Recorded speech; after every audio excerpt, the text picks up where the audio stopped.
नमस्कार मित्रांनो, श्री स्वामी समर्थ. आपल्या सगळ्यांचा आवडता मराठी संस्कृतीचा अत्यंत पवित्र आणि नवीन वर्षाची सुरुवात ज्या सणापासून होते तो सण म्हणजे गुढीपाडवा. मित्रांनो, आपल्या मराठी नववर्षाची सुरुवात चैत्र महिन्यापासून होते. अगदी पहिल्या दिवशीच आपल्याकडे आनंदाची गुढी उभारून गुढीपाडवा हा सण साजरा केला जातो. हा सण यंदा रविवारी 30 मार्चला आहे. अत्यंत शुभ दिवसापैकी एक शुभ दिवस हा गुढीपाडवाचा असतो. आपल्याकडे सोने खरेदी करण्यासाठी 3.5 मुहूर्तापैकी एक मुहूर्त या दिवशी मानला जातो. मित्रांनो, गुढीपाडव्याच्या दिवशी आपल्याला जर नवीन गाडी घ्यायची असेल किंवा नवीन कोणत्याही कामाला सुरुवात करायची असेल तर या दिवसापासून नक्कीच करू शकता. कारण या दिवशी जर आपण काही काम केलं तर ते खूप प्रभावी ठरत असतं, ते खूप शुभ मानलं जातं. पण या दिवशी जर आपल्याकडून काही चुका झाल्या तर त्याचे दुष्परिणाम देखील आपल्याला वर्षभर भोगावे लागतात. आज आपण जाणून घेऊया गुढीपाडवा या शुभ दिवशी काय करावे व काय करू नये याबद्दलची माहिती. मित्रांनो, त्याआधी तुम्ही चॅनलवरती जर नवीन असाल तर चॅनलला एक लाईक नक्की करून सबस्क्राईब करा आणि कमेंटमध्ये श्री स्वामी समर्थ किंवा हर हर महादेव लिहायला विसरू नका. मित्रांनो, गुढीपाडव्याच्या दिवशी प्रत्येक घरामध्ये आनंदाची गुढी उभारली जाते आणि हा गुढीपाडव्याचा सण आपण सगळे अगदी उत्साहामध्ये आनंदामध्ये साजरा करत असतो. गुढीपाडव्याच्या दिवशी आपण गुढी उभारत असताना आपण प्रत्येक वेळेस वेळूच्या काठीचा उपयोग हा करत असतो किंवा शेतामधून बारीक साईजचे लांब लाकूड आणत असतो. मित्रांनो, गुढी उभारत असताना अगोदर वापरलेली वेळूची काठी चुकूनही घेऊ नका. प्रत्येक गुढीपाडव्याला वेळूची नवीन काठी वापरा किंवा तुम्ही शेजारी कुणाकडून जर वेळूची काठी आणणार असाल तर ती काठी आपण तशीच आणू नका. तुम्ही त्यांना त्या वेळूचा काठीचा मोबातला 11 किंवा 21 रुपये देऊन घ्या. असे केल्यामुळे आपण जी काही गुढीपाडव्याची पूजा करतो, सेवा करतो तर त्या पूजेचं संपूर्ण फळ आपल्याला मिळत. त्यामुळे या गोष्टीची तुम्ही सर्वांनी काळजी घ्या.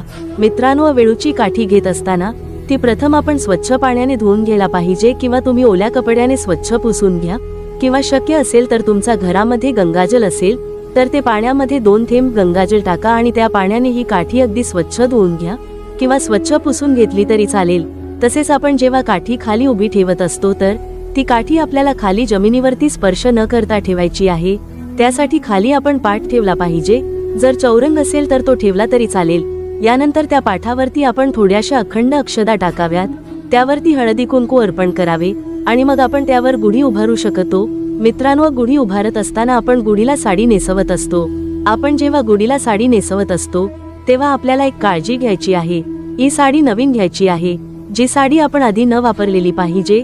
तसेच साडीचा रंग हा पांढरा रंग किंवा काला रंग असू नये. अशा रंगाची साडी चुकूनही वापरू नका.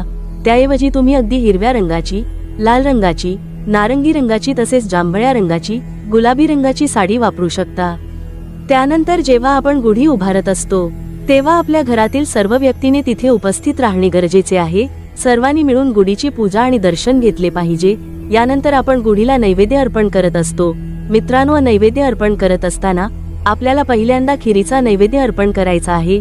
यासाठी तुम्ही शेवयाची खीर बनवू शकता. गुढीपाडव्याला शेवयाचा खिरीचा मान असतो. नैवेद्य अर्पण केल्यानंतर आपण या सणानिमित्त घरात पुरणपोळी किंवा श्रीखंड पुरी बनवत असतो. तर नंतर आपण हा जो नैवेद्य आहे तो अर्पण करावा. त्यानंतर घरातील सर्व व्यक्तींनी भोजनाला सुरुवात करावी.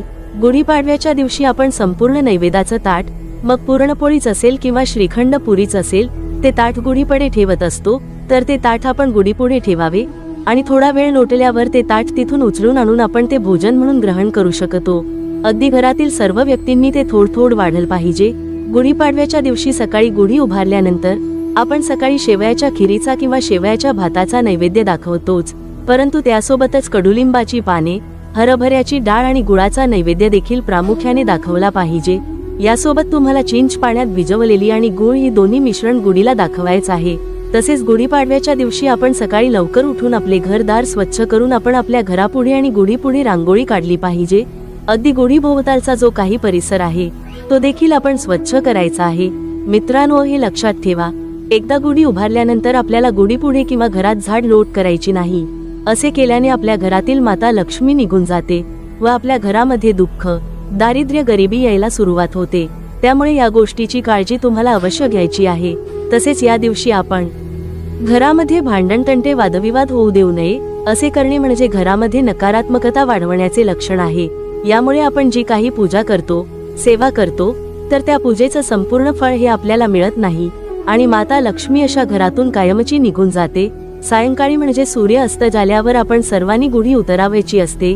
गुढी उतरवत असताना अगोदर ती थोडी नकळत हलवायची आहे आणि त्यानंतर थोड्या वेळाने गुढी आपल्याला काढायची आहे. मित्रांनो, आपण आपली गुढी हलवायची आहे. त्यानंतर अर्धा तासानंतर आपण जे काही साहित्य गुढीपुढे ठेवलं आहे ते घरामध्ये ठेवलं पाहिजे.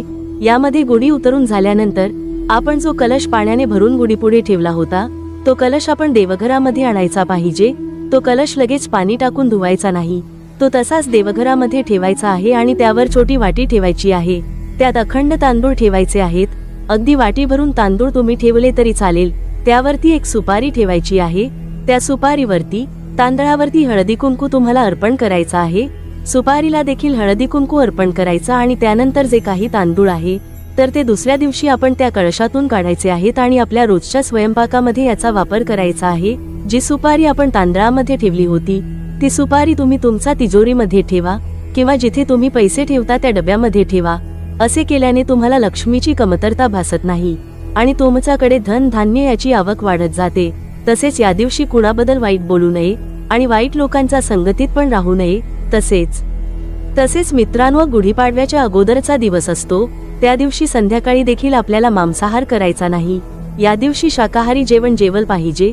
तसेच जेवणामध्ये कांदा लसूण याचा देखील समावेश करू नये, कारण कांदा लसूण तामसिक आहारामध्ये मानला जातो, म्हणून असे करणे टाळावे. दुसऱ्या दिवशी गुढीला आपण जो काही नैवेद्य बनवतो त्यामध्ये देखील आपल्याला कांदा लसूण यांचा वापर टाळायचा आहे. या दिवशी आपल्या घरामधील काही वस्तू आहेत ज्या आपण चुकून देखील बाहेरच्यांना द्यायच्या नाहीत. अशा वस्तूमध्ये माता लक्ष्मीचा वास असतो. मित्रांनो, या वस्तू आहेत घरातील लक्ष्मी माताची मूर्ती किंवा माता लक्ष्मीचा फोटो, तसेच घरातील घड्याळ किंवा हातात घालायची घड्याळ, घरातील साखर, मीठ, तांदूळ, तेल, पीठ हे देखील तुम्ही चुकूनही कुणाला देऊ नये. असे केल्यास तुम्ही गरिबीला सामोरे जातात. मित्रांनो, दूध दही हे पण कुणाला देऊ नये. असे केल्यामुळे आपल्या घरामध्ये धनहानी होते आणि तुमच्या परिवारावर उपासमारीची वेळ येते. तर मित्रांनो, ही माहिती होती गुढीपाडवाच्या दिवशी काय करावे आणि काय करू नये याबद्दलची माहिती. तुम्हाला हा व्हिडिओ आवडला असेल तर व्हिडिओला एक लाईक नक्की करा. तसेच ही माहिती जास्तीत जास्त लोकांपर्यंत शेअर करा. चॅनलवरती नवीन असाल तर सबस्क्राईब करा. तुम्हा सर्वांचे खूप खूप धन्यवाद. माझ्याकडून तुम्हा सर्वांना आणि तुमच्या परिवाराला गुढीपाडव्याच्या खूप खूप शुभेच्छा. धन्यवाद.